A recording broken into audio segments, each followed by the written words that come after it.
Vamos rezar? Em nome do Pai, do Filho e do Espírito Santo. Amém. Ave Maria, cheia de graça, o Senhor é convosco. Bendito sois vós entre as mulheres, e bendito é o fruto do vosso ventre, Jesus. Santa Maria, Mãe de Deus, rogai por nós, pecadores, agora e na hora de nossa morte. São José, São Pedro de Alcântara, Pai, Filho e Espírito Santo. Para variar um pouquinho, eu gostaria de fazer uma conferência histórica sobre a história do Brasil e principalmente, mais especificamente, sobre a história eclesiástica no Brasil e da igreja no Brasil, que poderíamos pensar que é algo tão pobre, algo tão que nada tem. Pelo contrário, é algo muito rico. Temos grandes epopeias na nossa igreja aqui no Brasil, grandes vultos de bispos, de padres, a começar quando chegaram aqui os portugueses, as caravelas, Frei Henrique de Coimbra, onde celebrou a primeira missa em 1500, 26 de abril de 1500, porque não foi uma missa rezada. O capitão quis ouvir missa e foi uma missa solene. Foi uma missa solene. Eles quiseram ter uma missa solene aqui na terra de Santa Cruz. Foi uma missa com diácono e subdiácono aqui. Foi com toda a pompa e circunstância já, para começar. Fizeram com tudo. Missa cantada com diácono, subdiácono, porque estamos acostumados a ver o quadro da primeira missa do Brasil, só o padre Frei Henrique de Coimbra celebrando, o padre sozinho ali, mas quando nós lemos o relato da carta de Pero Vaz de Caminha, ficamos extasiados. O capitão quis ouvir missa e o Pero Vaz de Caminha lá fala, não, e foi uma missa solene, e uma missa solene, quem está acostumado com a linguagem da igreja, não é uma linguagem modernista, uma missa solene na linguagem modernista, uma missa cantada, não. Missa solene na linguagem da igreja quer dizer uma missa com um diácono e subdiácono, porque senão seria uma missa cantada, que é uma missa sem assistência de diácono e subdiácono. Então, porque o capitão estava indo para Calicut e estava indo com muitos freis, e ali tinham diáconos, subdiáconos, outros padres, e o frei fez um sermão muito veemente também. A nossa terra já começou já bem, liturgicamente. E depois vemos grandes vultos em 1549, se eu não me engano, se não me falha a memória. Chega no Brasil o padre Manuel da Nóbrega, que nós quase não conhecemos, e nós deveríamos ler a vida deste homem, um padre Manuel da Nóbrega. Conhecemos às vezes a vida do padre Anchieta, grandíssimo homem, de uma santidade imensa, de milagres estupendos. Mas o padre Manuel da Nóbrega também não fica atrás.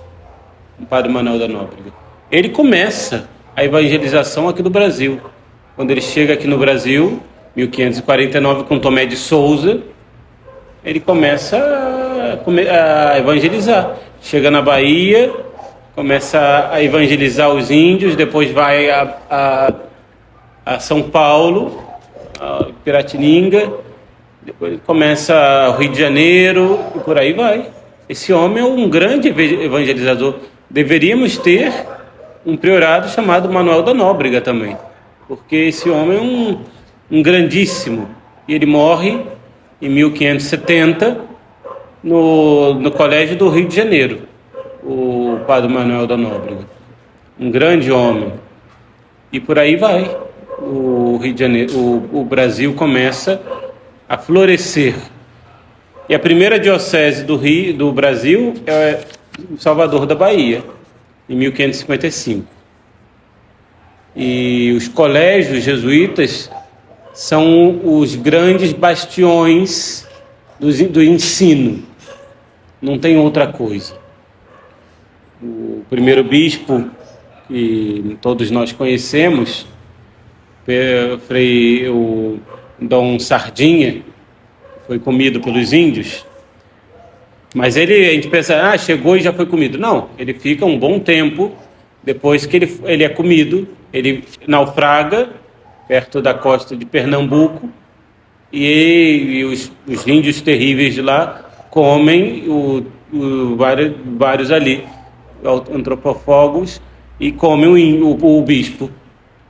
Mas ele é também um grande bispo, primeiro bispo do Brasil, Dom Pedro Sardinha. Daí todos os outros vêm outros bispos e começa as dioceses, 1555 Bahia, depois a segunda Rio de Janeiro. Mas o teor desta conferência não é contar as dioceses do Brasil, seria uma outra conferência, mas sim o Seminário de Mariana, o grande Seminário de Mariana. Porque se nós paramos para pensar, é um seminário florescente no século XIX, esse Seminário de Mariana, por causa de um bispo Dom Antônio Ferreira Viçoso. Mas ele começa bem também. Tudo que começa bem, floresce bem.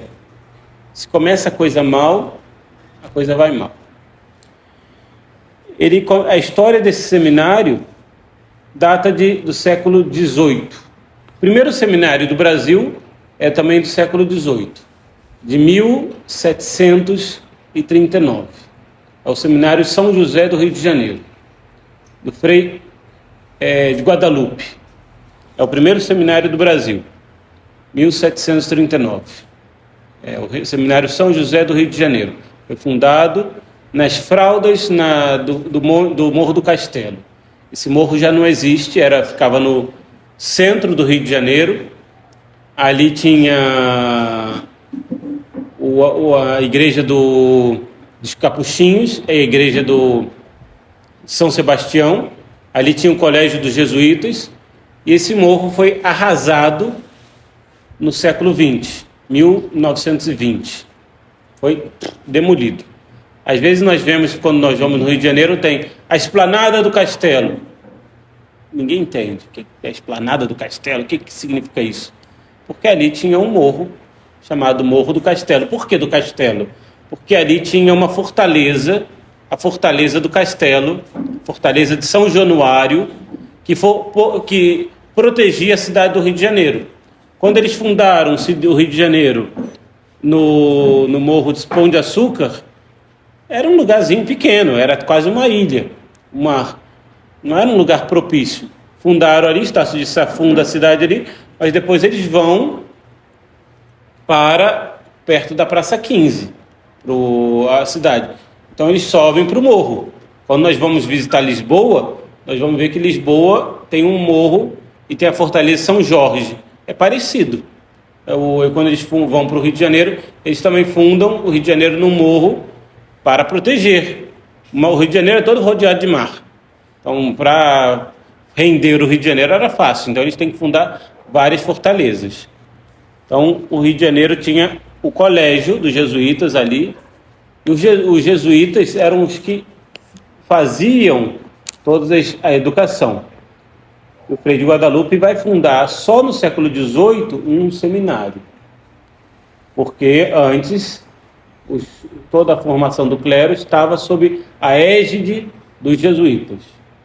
Mas como os jesuítas já estavam saindo por causa do Marquês de Pombal, então ficou necessário fundar os seminários como o Concílio de Trento mandava. Então, o primeiro é o seminário do Rio de Janeiro. Depois, em 1748, 2 de fevereiro, é fundada uma nova diocese no Brasil. Na verdade, duas. A diocese de São Paulo e a diocese de Mariana. O Brasil só tinha 5 dioceses nesse ínterim, que era a diocese da Bahia, que datava de 1555, do Rio de Janeiro, 1676, Olinda, 1676, Maranhão, 1677 e Pará, 1719. Imagine, o Brasil inteiro com essas 5 dioceses. Um pouquinho exagerado. O bispo tinha que fazer malabarismo. E o bispo que era o Frei Manuel da Cruz, que era cisterciense, ele que foi o primeiro bispo de Mariana, ele saiu da diocese do Maranhão, ele era bispo do Maranhão, e foi transferido para Mariana. Ele poderia ter ido de barco, saído de Maranhão até o Rio de Janeiro, e do Rio de Janeiro pegar a mula e subido até Mariana. Mas não. Por que fazer o mais fácil? A gente pode fazer o mais difícil. Ele quis ir por dentro. Ele quis fazer tudo por dentro. Ele quis ir do Maranhão até Mariana por dentro do Brasil. Ele durou, se eu não me engano, 14 meses para fazer tudo isso. Imagina, naquela época, fazer tudo por dentro. 14 meses até chegar a Mariana. Não tinha estrada, não tinha nada, abrindo picada e o bispo indo. Podia ter morrido no caminho. Mas ele quis fazer. E antes desta data, a província de Minas Gerais dava obediência nas coisas espirituais aos bispos do Rio de Janeiro. Ou seja, o bispo do Rio de Janeiro tinha que comandar o Rio de Janeiro, o Espírito Santo, também tinha que comandar Minas Gerais, São Paulo, Rio Grande do Sul, se eu não me engano, Cuiabá também. Tinha que ser bispo de tudo isso. Era o bispado dele, o pequeno bispado do Rio de Janeiro. Até que o Papa dividiu. Colocou Mariana, então a diocese de Mariana, que também é do tamanho da França, toda a diocese de Mariana. Também nessa época, em 1745, ele cria a prelazia de Cuiabá, que ainda não era diocese, estava se formando ainda, mas o primeiro bispo não toma posse porque morre antes, não chega nem a tomar posse, só vai, o segundo prelado vai chegou aqui, eu acho que não me lembro quando, mas só se forma diocese no século XIX. E a mesma bula papal que gerou a diocese de Mariana, Candor Lucis Aeternae, também criou o bispado de São Paulo. O território coberto pela diocese primaz de Minas era enorme, pois era do tamanho da França, a diocese de Mariana.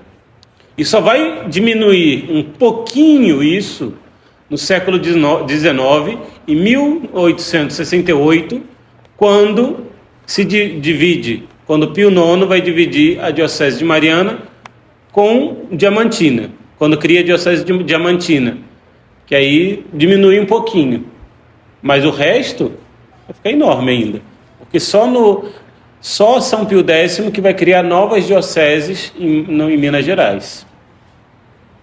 E a partir de Mariana, irradiou para todos os horizontes mineiros o facho sagrado do Evangelho, o candor da luz eterna, que civilizou, educou, engrandeceu a gente mineira.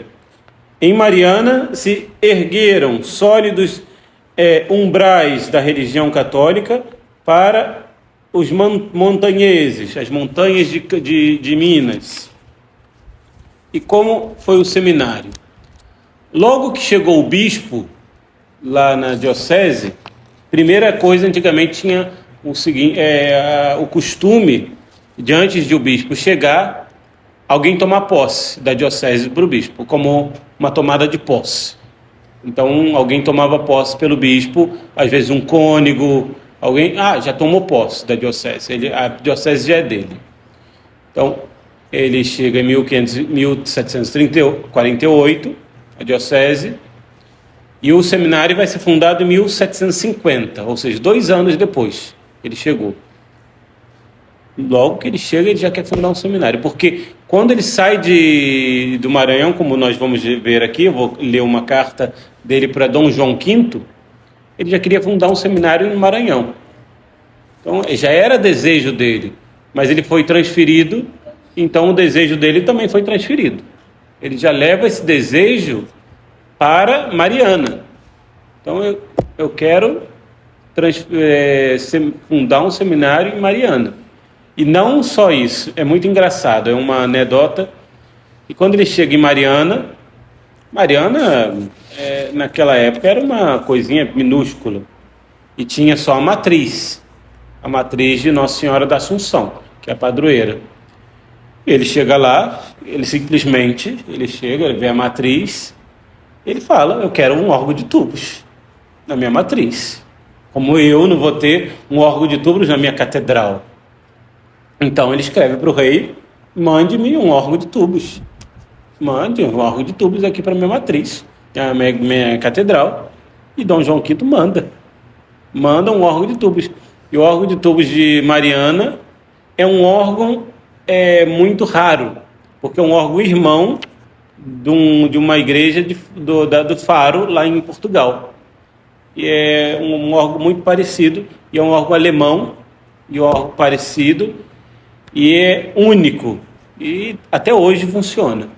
É um órgão lindíssimo, mas foi o bispo, quando chegou lá, bateu o pé: eu quero um órgão de tubos. Como não pode mandar, pode chegar aqui um órgão de tubos. E mandaram. Imagine chegar um órgão de tubos em Mariana, veio por navio, foi em lombo de burro, do Rio de Janeiro até Mariana, por aquelas montanhas de Minas Gerais, e depois montar esse órgão de tubos lá. Mas chegou o órgão de tubos do bispo. Aí se não chegasse. Depois foi fundado pelo primeiro bispo de Mariana, Dom Frei Manuel da Cruz, a 20 de dezembro de 1750, 2 anos depois de instalado este eminente prelado em sua nova diocese, seminário. Ele confia o seminário aos padres da Companhia de Jesus, principalmente ao grande missionário, padre Gabriel Malágrida. É um grande missionário, esse padre. Ele foi missionário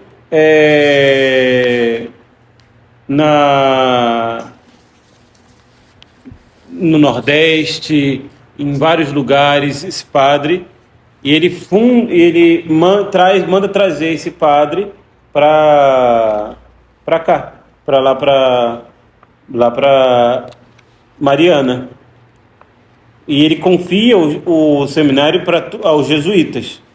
Porém, os jesuítas têm pouco tempo para ficar lá, porque em 1759 eles vão ser expulsos por Marquês de Pombal. Os jesuítas vão ser todos expulsos e o seminário vai ter que ser tirado. Então aqui está a carta de Dom Frei Manuel da Cruz a Dom João V, quando ele pede para fundar um seminário no Maranhão. Foi Vossa Majestade servido em recomendar-me eficazmente que cuidasse muito em fundar nesta cidade, São Luís do Maranhão, um seminário e que aplicasse para ele o espólio do bispo defunto, meu sucessor, Dom Frei José Delgarte. E como no bispado de Mariana é ainda mais precisa a fundação de um seminário, pelas grandes despesas que fazem os moradores daquela capitania em mandarem seus filhos aos estudos do Rio de Janeiro e da Bahia, levo grande desejo de fundar também naquela cidade um seminário, para o que roguei ao padre missionário Gabriel Malágrida para ir fazer missão naquele bispado. Espero na grande piedade de Vossa Majestade que não falte com a sua real proteção para estas duas fundações, assim do bispado como do seminário. Então ele queria também que o bispado também não faltasse. Aqui não faltarão contradições, porque o demônio tem forte aborrecimento a estas e semelhantes obras do serviço de Deus e bem das almas. Vossa Majestade mandará o que for servido. Isso ele escreve do Maranhão, em 1747, Frei Manuel, bispo do Maranhão, eleito de Mariana. E não lhe faltou apoio do Del Rey, Dom João V, como lhe sobraram os auxílios mais patentes da providência divina, conforme iremos ver em continuação. Aí tem a ordem régia da fundação do seminário. Dom João, por graça de Deus, rei de Portugal e dos Algarves, da Quem e da Leimar, em África, senhor de Guiné e etc. Faço saber a vós, reverendo bispo da cidade de Mariana, que se viu o que me representastes sobre a precisão que havia nesse bispado de se fundar nele um seminário pelas grandes despesas que faziam os moradores dessa capitania em mandarem os seus filhos aos estudos do Rio de Janeiro e da Bahia, para cuja fundação rogareis ao padre missionário Gabriel Malagre da Companhia de Jesus passasse a fazer missão nesse bispado, porque a experiência tinha mostrado em toda a América que as suas doutrinas e exemplo não só moviam aos ouvintes a emendar a vida, mas também a oferecerem esmolas para obras pias, esperando que em não faltasse com a minha real proteção para esta fundação e para tudo mais que entenderes é necessário para o bom regime dessa diocese, o que visto foi servido por resolução de 6 dos representantes do presente mês. Então, ele assente em que se abra o seminário de Mariana, o rei. Então, o seminário funciona perfeitamente. No tempo de Dom Frei Manuel da Cruz, juntamente depois com os bispos, que precedem o Frei. Quando os da Companhia de Jesus saem, ele é necessário colocar os padres diocesanos. O ensino começa a decair um pouquinho, porque os padres da Companhia eram sempre melhores. De fato, tem um livrinho muito interessante que eu espero que a gente consiga reeditar aqui no Brasil, do padre Eliodoro Pires, chamado agora eu sempre me esqueço o nome dele, do livro.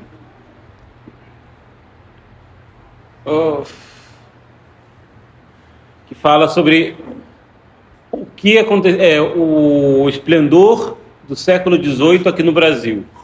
E fala que aqui no Brasil tinha um esplendor de culto, o esplendor da doutrina, o esplendor da piedade aqui no século XVIII, que a gente pensa que não tinha nada. Mas o que salvava também foi os padres da Companhia de Jesus, que eles salvaram o Brasil principalmente do jansenismo. Salvaram muito. E uma das outras coisas que salvou o Brasil foi um documento que era as constituições primeiras do arcebispo de Bahia, de 1708, que foi o que salvou os padres. Eles tinham um catecismo, tinham uma regra de vida, e ali isso daí foi uma salvação para esses padres no século XVIII. Ali salvou os padres do jansenismo. O Marquês de Pombal queria impor o jansenismo nos padres. E os bispos aqui salvaram esses padres para essa Constituição primeira do Arcebispado da Bahia de 1708. Mas o que foi o esplendor desse seminário de Mariana foi principalmente a época de Dom Viçoso. E então nós temos que falar um pouquinho desse grande bispo, um pouquinho da vida dele. Ele nasce em Peniche, em Portugal, em 1786, Dom Viçoso. Ele entra para a Congregação da Missão. Essa Congregação da Missão foi fundada por São Vicente de Paulo, na França, no século XVII. E a principal função dessa congregação é a formação do clero e também a doutrinação dos pobres. Porque não só dar comida para os pobres, mas também o alimento espiritual para os pobres. Pregar as missões para os pobres, as missões espirituais. Você tem que dar a doutrina e também o alimento material. Mas se não dá também a doutrina, não adianta nada. E esse padre Viçoso, ele, quando entra na Companhia de Jesus, ele, na Congregação da Missão, ele é mandado para o Brasil, em 1820, juntamente com um padre chamado Padre Leandro Rabelo. Ele vai ser mandado para o Brasil, e é muito interessante, porque ele vai ser mandado, e quando chega aqui no Brasil, eles vão se apresentar a Dom João VI, lá no Rio de Janeiro, e Dom João VI vai falar: eu tenho para vocês um lugar. Eles pensaram que ia vir para Cuiabá. Vamos para Cuiabá, que lá tem os índios, vamos lá. Aí Dom João VI fala: não, mudamos.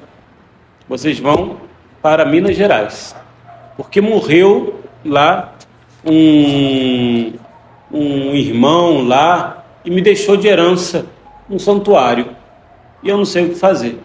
Foi providencial que vocês chegaram. Vocês vão tomar conta daquele santuário lá.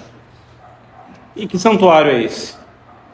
Dom João VI lhes dá nada mais, nada menos que o santuário Nossa Senhora Mãe dos Homens, na Serra do Caraça, chamado, o conhecido Santuário do Caraça, ou Seminário do Caraça, fundado pelo irmão Lourenço, em 1776. Ele funda o Caraça para ser uma escola para meninos. Ele queria que fosse uma escola para meninos, para que os meninos estudassem. Ou seja, uma escola. A história do irmão Lourenço é uma história muito conturbada. Ele parece que foge de Portugal. Ele parece que ele era de uma família que foi perseguida pelo Marquês de Pombal. Ele foge dentro de um barril e chega aqui no Brasil. E aqui no Brasil ele toma o hábito de penitente da Ordem Terceira dos Franciscanos e se esconde lá em Minas. Mas ele tinha muito dinheiro. Com esse dinheiro, ele vai construir o Caraça. Ele vai construir todo o santuário de Nossa Senhora Mãe dos Homens.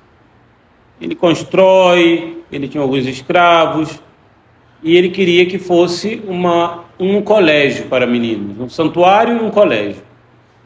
Mas ele morre e não consegue ver aquilo realizado. Ele vai morrer em 1820, em 1819, mas tudo pronto, mas tudo vazio. Quando a gente vai no Caraça, a gente vê a parte do irmão Lourenço, que é toda a parte colonial, menos a igreja.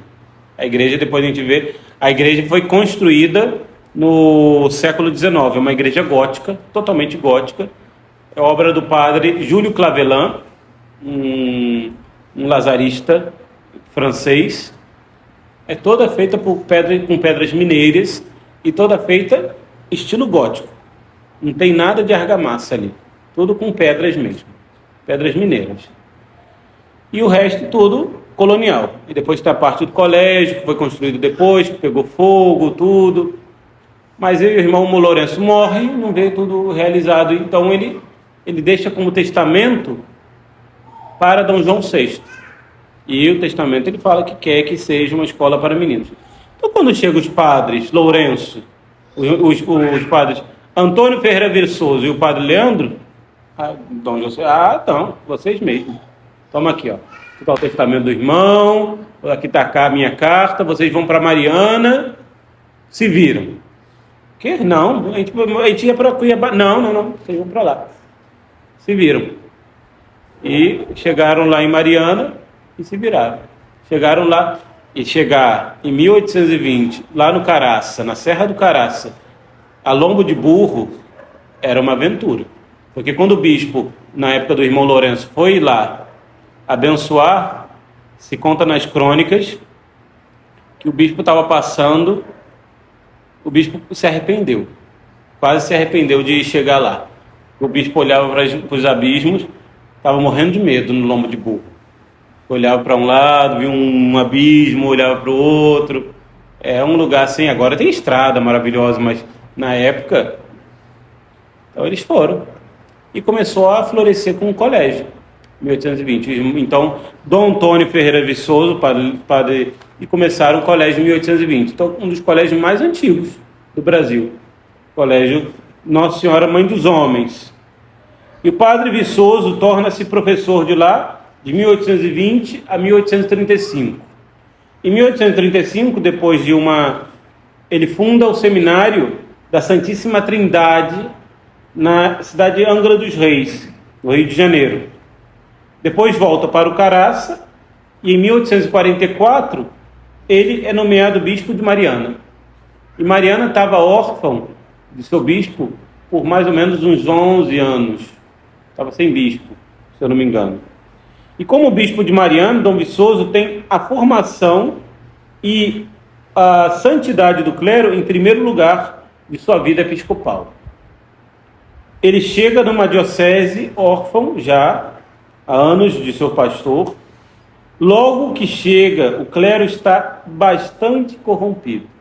Mas bastante corrompido. Nós temos que ler a vida de Dom Viçoso, escrita por Dom Silvério Gomes Pimenta. Ele foi padre na época de Dom Viçoso. Ele foi o primeiro arcebispo de Mariana. E ele foi o primeiro a ser bispo da Academia Brasileira de Letras. O imperador tinha ele por grande, era cultíssimo, Dom Silvério. Ele falava hebreu, latim, grego, inglês, francês, alemão. E quando o imperador ia lá, os dois falavam em grego, em latim, em hebreu, ficavam brincando lá. Falavam essas línguas assim, e era cultíssimo. E ele foi o primeiro a ser bispo negro do Brasil. Depois fala, não, o Brasil era racista, um absurdo. Ele foi sagrado bispo em 1890, aqui no Brasil. E o imperador tinha grande veneração por ele. Grandíssima veneração por ele.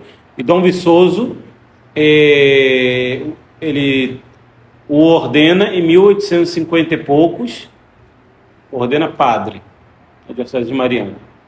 Não, porque nessa época os negros não podiam ser padres. Aqui, ó. Falam tanto. Aqui. E vários na diocese de Mariana eram assim. Era cultíssimo Dom Silvério. E ele entra na Academia Brasileira de Letras justamente por essa biografia de Dom Viçoso. Essa biografia é maravilhosa. Primeiro que é um português maravilhoso. Um português delicioso. E depois ele conta a vida desse grande pastor. E nessa vida ele conta que o clero, bastante corrompido, indo à luz do dia a lugares que não devem, a lugares que nem nomeemos entre nós. Mal formados, clero mal formados, o povo sem saber a doutrina, nessa época. Então Dom Viçoso começa a investir no clero. Então ele vai investir aonde? No seminário. Investir no seminário, na formação do clero. A formação do clero. o que vai ser o que Dom Lefebvre vai fazer? Investir na formação do clero. Ou todos os padres, os bispos fazem quando tem um tempo de crise. Investir na formação do clero. Porque se o clero está mal, o povo vai estar mal. Então tem que investir na formação do clero para que elevar o nível do povo. E a santidade do clero também. Saber a doutrina. Então começa. E também chamar as freiras. Começa a chamar as freiras. E formar colégios também. Ele é impressionante como o Dom Viçoso faz. E às vezes contra o imperador. O imperador não queria, não importa. Pode. O imperador não quer que tenha esses livros? Eu quero. Pode ter. E ele, se eu não me engano, ele é o primeiro a mandar o clero, como nós vamos ver, a Roma, a estudar em Roma. E como bispo de Mariana, Dom Viçoso tem a formação do clero em primeiro ponto. Então ele tenta pedir em Roma ajuda para o seu seminário. Pede aos padres redentoristas que eles venham para ajudar no seminário, que eles deem aula no seu seminário. Mas sem sucesso, não consegue. Depois nomeia um reitor, o padre João Antônio dos Santos, 1845, e começa a reparar o seminário, reparar materialmente, que já estava bastante gasto o seminário, e começar pela capela. Se a capela está ruim, os seminaristas não vão querer rezar. Tem que começar pela capela. Então, tem que começar pela capela. Se a nossa capela não está boa, a gente não vai querer rezar. Então, tem que começar a investir na capela. A liturgia tem que estar impecável. Como nós vimos na carta de Pedro Cavaes de Caminha, querer rezar uma missa solene. E os índios imitaram os portugueses. Quando se ajoelharam juntos. Então tem que fazer para Deus tudo do bom e do melhor. E Dom Viçoso fez assim. Para Deus sempre tudo do bom e do melhor. Tudo da melhor maneira. E ele não desiste de ter religiosos à frente do seu seminário. E ele pede à congregação da missão para que envie padres e irmãs. Ele era da congregação da missão. Então ele vai pedir à sua congregação que envie. Então ele envia uma comissão a Roma para que consiga a congregação da missão padres e irmãs para o seu seminário. Então ele manda essa comissão. Também envia os primeiros seminaristas e padres para estudar em Roma. O padre Cunha, os cônegos Luís Antônio dos Santos, que, se eu não me engano vai ser os primeiros bispos. Um vai ser bispo de Diamantina e outro vai ser o bispo lá de Fortaleza. E depois o seminarista Pedro Maria de Lacerda, que vai ser bispo em 1868 do Rio de Janeiro. É o Dom Pedro Maria de Lacerda, o último bispo do Império. Ele vai morrer em 1891, se eu não me engano. Mas ele vai ser bispo. E grandes bispos formados em Roma. E partiu de Mariana em 13 de abril de 1848. Chegaram os congregados à cidade episcopal em 3 de abril de 1849. Então ele consegue. E cheguem os padres da congregação da missão. Eram 5. Um deles, o padre Charles Venet, chegou no seminário a reger a cadeira de teologia dogmática. E conta-se que quando chegam os primeiros padres da congregação da missão e as primeiras irmãs, o Dom Viçoso começa a chorar. Ele chora quando chegam os primeiros padres. E chega o padre Cornagliotto, que rege o seminário até 1903, desde Dom Viçoso até 1903. Esse padre Cornagliotto. E vários padres. E a congregação da missão vai reger vai começar a sua casa no Brasil em Mariana, no Seminário do Caraça, e vai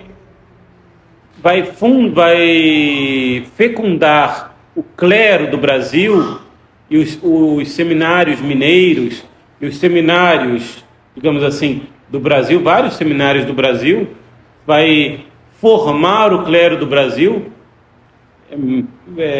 até o concílio. E principalmente em Minas, vai formar um clero antiliberal. É impressionante. O clero mineiro era um clero antiliberal. Depois, em 1854, invadindo a varíola, a cidade episcopal, fechou-se o seminário, indo os alunos do curso de teologia para o Caraça, onde se conservaram até 1882, e os do seminário menor para a fazenda do seminário. O Caraça nós temos que falar também, já que estamos falando dos seminários de Mariana. O Caraça é um capítulo à parte. O seminário do Caraça não é o seminário de Mariana. O seminário de Mariana é o seminário da diocese. O seminário do Caraça era uma escola. Então, foi escola até 1854. Em 1854, funcionou ali uma escola ginasial, e também funcionou como seminário.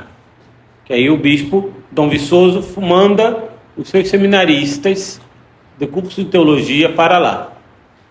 Mas era uma escola sui generis, porque os que estudavam lá tinham os seminaristas, mas os que estudavam no ginásio tinham que usar batina também.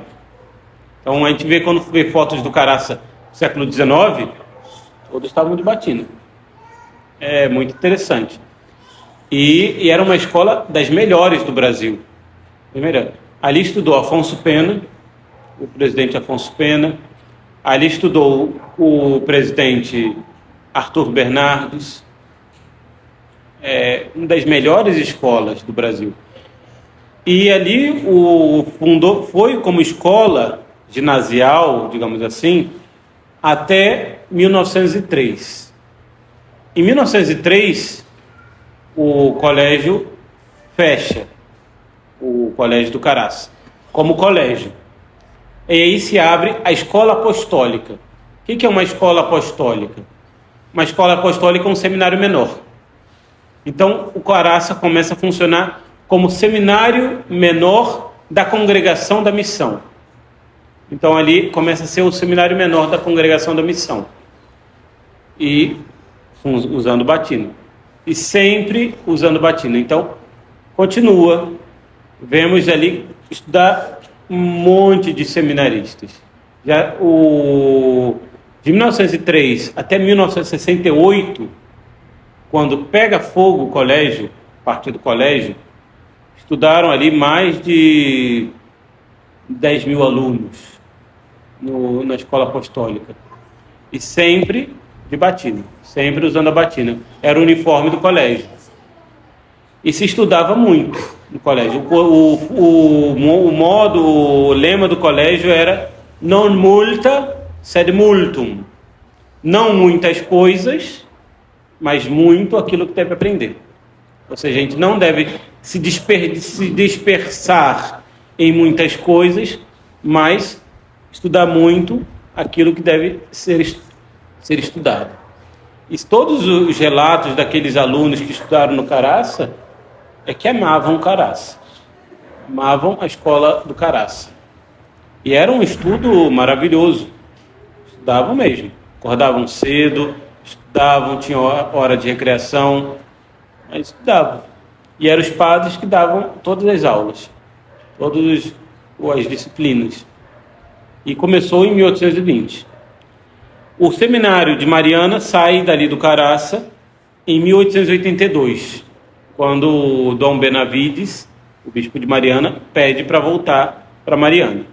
E os padres da Congregação da Missão saem do seminário do Caraça, da frente do seminário de Mariana, em 1968, se eu não me engano.